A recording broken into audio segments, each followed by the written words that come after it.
Unbelievable images here at the Vatican in St. Peter's Basilica, seeing President Trump and President Zelensky face to face, face to face. Look how close they are in the chair right there, meeting before Pope Francis' funeral there. Very symbolic, obviously being there at the Vatican, but also because Pope Francis was a man of peace. He wanted this to be a peaceful resolution between Russia and Ukraine. He's a man of forgiveness, peace, and hope. That's his legacy.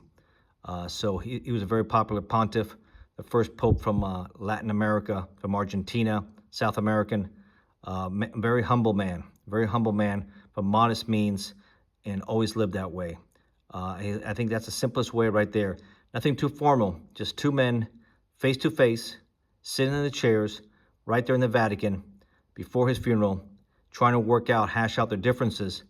And it was ugly. Let's be truthful and let's be clear. A few weeks ago in the Oval Office, it was ugly between Vance and Zelensky, and then Trump got involved, back and forth. Trump saying he's trying to avoid World War III. Zelensky saying that the war was started by the Russians, by Putin. Yes, it was. They are the ones who invaded. First of all, it wasn't recently, 3 years, but in 2014 with Crimea. This whole situation has been under the Obama administration, continued under Biden. Well, Trump also, because Trump was in the middle there with Crimea, then Biden, and then now again with Trump. Trump 2.0 wants to resolve this as quick as possible. He said he'd resolve it in 24 hours, in 1 day. It's been 100 days almost in office, and it hasn't happened. I think he sees that Putin was playing him like a fiddle, playing him big time like a fiddle, and kept on bombing, even with negotiations going on in Kyiv. And he saw a lot of children get killed in the capital, and that's troubling. And he says, pretty much in Truth Social, Vladimir, stop the bombings. Stop the bombings so we continue the peace process and negotiations. And he thinks he's been being tapped and being played.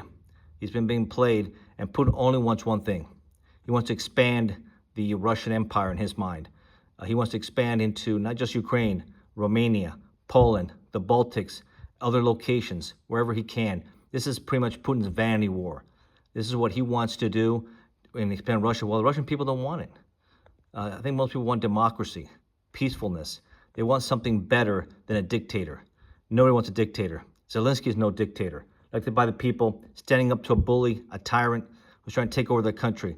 He's a hero. Zelensky is a true hero. Hopefully these two men can work out the differences, continue American support of Ukrainian freedom. This is Ukraine 1776. They're fighting for their freedom, their sovereignty, their independence.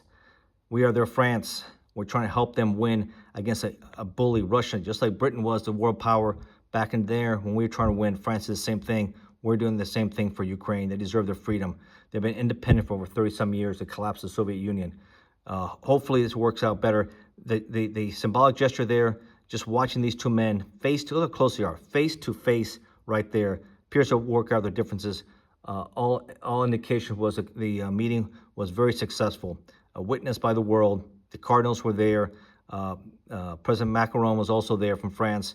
A lot of major players are there. Now the key is with Putin, his stubbornness, doesn't want ceasefire deals. He just wants to keep on expanding. Well, if that's the case, I think Trump will see what's going on here. And hopefully he'll put this to bed with Putin and stop this bromance he has with him.